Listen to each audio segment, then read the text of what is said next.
Hey everybody, Don Georgievich here with Job Interview Tools, and today I want to give you the 3 things that I did that made for the biggest shift in my interviews. So when I used to interview, I would go on like 20 job interviews, and maybe I would get one offer. But when I made this shift and started doing these 3 things that I'm going to tell you about, I would interview with 10 companies, and now I would get 4 or 5 job offers. It made a huge difference for me. But early on in my career, I would go on interview after interview after interview, and I would get nothing. Most of the time, I wouldn't even get a second interview. If I did get a second interview, I certainly didn't get a third. And once in a while, maybe an employer would feel sorry for me, or whatever, and I'd get hired. So I did get hired here and there, but most of it was a struggle. It was very painful, and it was a very awkward time for me. I'd get a job, I'd work there for a little bit, then they'd fire me for whatever reason, and early on in my career it was tough. And maybe it's tough for you. Maybe right now you're at a point where you're struggling with interviews. You've been going on interviews maybe for 6 months or a year, and nobody is doing anything. Nobody's hiring you.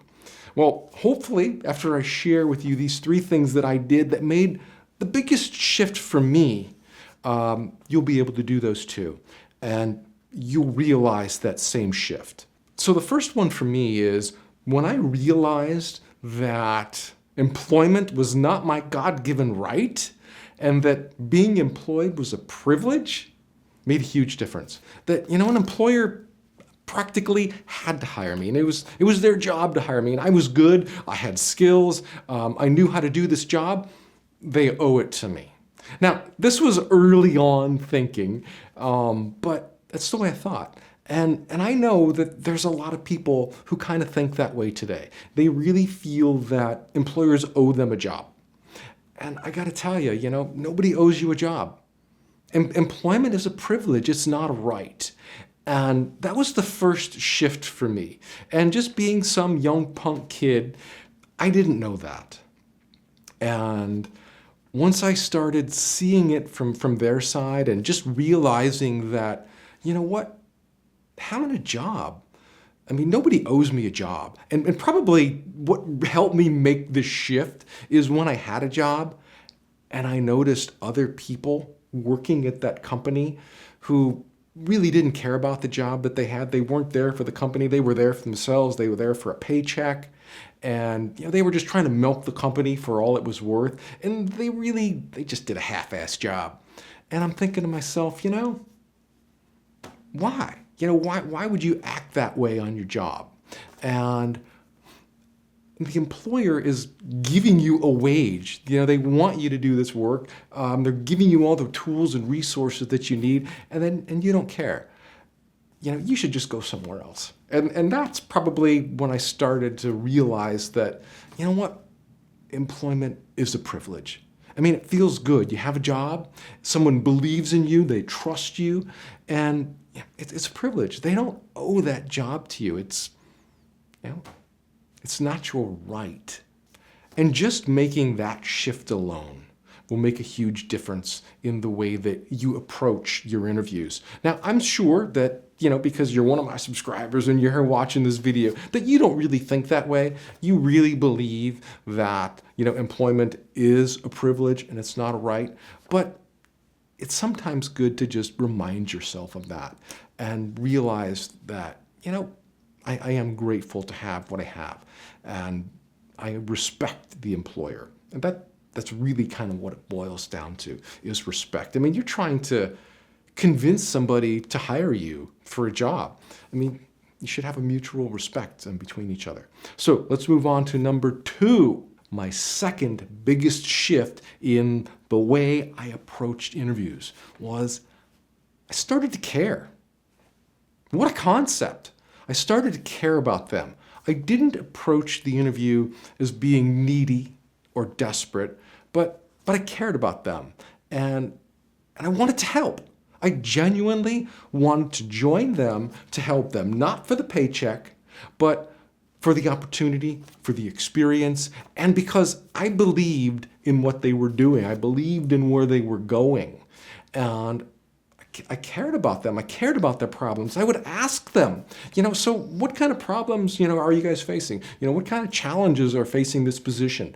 And I kind of pushed back against them a little bit and kind of forced them to sell me on the job. But it showed that I was really interested, and it showed that I cared about where they were going and the challenges that they faced.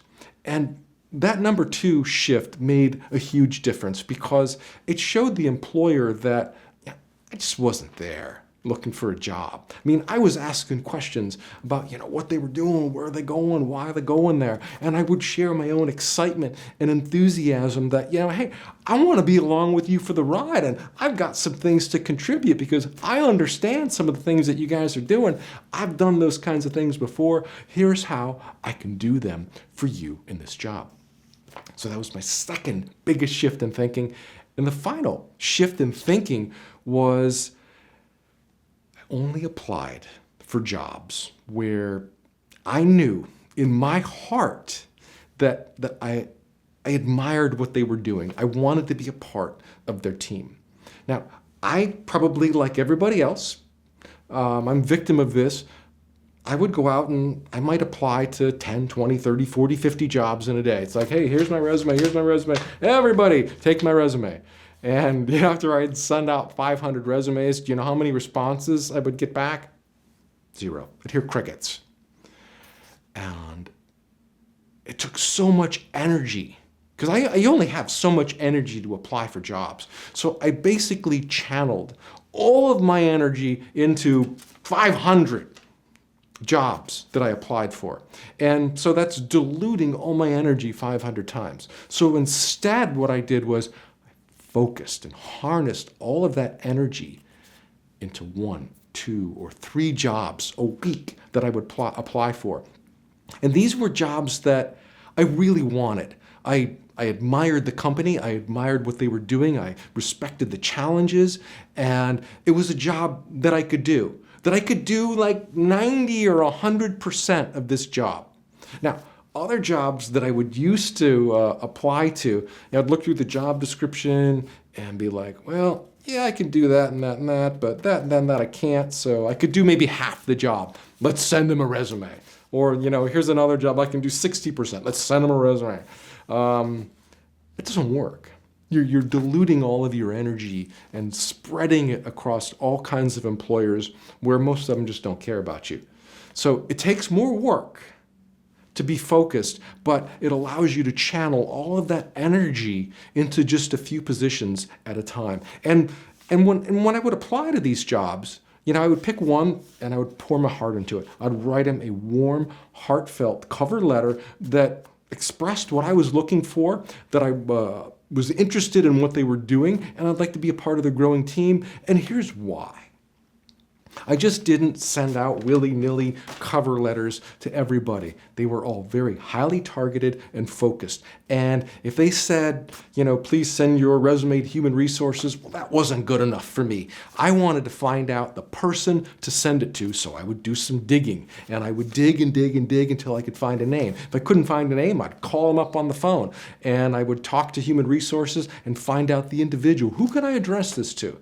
And that way I get their contact information. Instead of sending it to Human Resources, now I'm sending it to David Smith of Human Resources. And it's going to a real person. And now I've made a connection. And now I can follow up with David in a week or two, send him an email, give him a phone call, whatever that is. And this allowed me to be more personable, more genuine in the companies that I targeted, because now I have a name, I have a company, and it's a place that I want to be, and I'm passionate about the role, I'm passionate about what they're doing, and all that energy being focused into that one job gave it so much of a better chance. I mean, it would almost always get the interview, almost always. When I poured my heart into 3 or 4 job interviews a week and sent them a customized resume, a customized cover letter, almost certain I get the interview. Did I always get the job? No, because I'm not right for every job. And a lot of different things happen, but it really increased the probability that when I did get the interview, I would go farther in the process. Instead of bowing out after the first or second interview, now I might get the third, I might get the fourth. And half the time, maybe a little less than half the time, I would get the offer. And that's what you want. And that's why you only want to focus on places that really mean something to you. Now, if there's a job out there and you're like, yeah, I can kind of do that. I really don't like this company. I don't really care for them, but I'm going to apply to it anyway. Don't waste your time. Focus it on companies and places and types of jobs that you really want, that means something to you in your heart. If it doesn't get you excited, if it doesn't keep you up at night thinking about, oh my gosh, I can't wait for the interview. I can't wait to talk to them about this job because I'm so excited about it. If a job doesn't make you feel totally excited and enthusiastic about it, don't waste your time. Pour your heart into jobs that mean something to you, and you'll go so much farther in the process. So there you are, my friend. The three biggest shifts that made the biggest difference for me when I interviewed for jobs. And I am certain that when you start applying these things in your interviews, you're going to go farther. Now, you might say, you know what, I've already done that. It didn't work. Well, did you try again? I mean, how many times did you try? I mean, how many times do you need to try to be enthusiastic? How many times do you need to try to show that you care? Pour your heart into it and just be that person. Be who you are. Let them see you. Let them see the real you, how authentic you are. I guarantee you'll go farther. I guarantee it. Now, while you're here, I have a little free gift for you. I want you to head on over to jobinterviewtools.com/top10 and download the top 10 questions. These questions are going to help you understand what the employer is looking for in your responses. And it will help you give better answers to tell me about yourself. Why do you want to work here? What are your greatest strengths? And now the answers that I have in this book, these are just my sample answers, but they'll give you the structure for what should be in your answer, because you want to come up with your own unique answer. You don't want to just copy it out of a book from some guy you found on the internet. You want to give them a real, genuine, heartfelt response. And this guide is going to show you the elements that need to be in your answers so that they're more impactful with the employer. Now, this guide will get you started.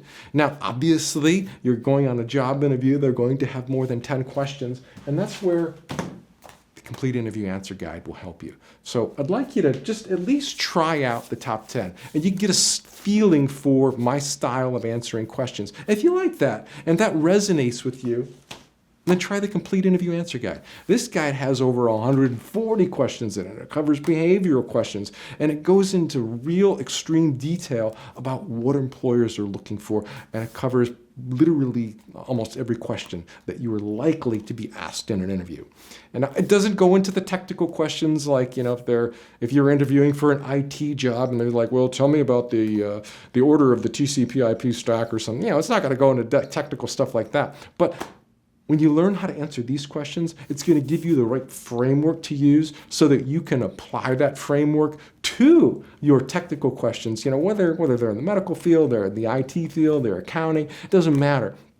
This guide is going to give you the right framework and show you how to frame your answers, show you how long your answers should be, and it's going to allow you to speak more succinctly in the interview and just give more on-point answers. Really cool. Very cool book. And this book is also available in hard copy, like you see here. If you like this, I can ship this out to you. It's also available in ebook. That's most common. It's fast and easy download. Just download it, and it's a PDF file, and you can read it on your phone, your computer, your iPad, wherever. Now, you might be the kind of person who likes to learn by listening. Well, this is the only book that is available on audio as well. So you can get all of the questions in audio format, download them, put them on your phone, and take me wherever you go if you're not already tired of hearing my voice. So check this out. It's worth it. And if it doesn't work out, you don't get the job, I'll give you your money back, guaranteed.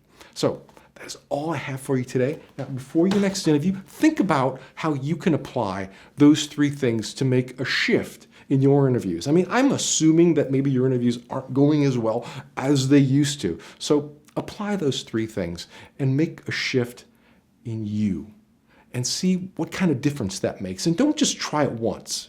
Let it become you. And I guarantee you will go farther. All right, my friend, that's all I have for you. See you in the next video. Take care. Bye-bye now.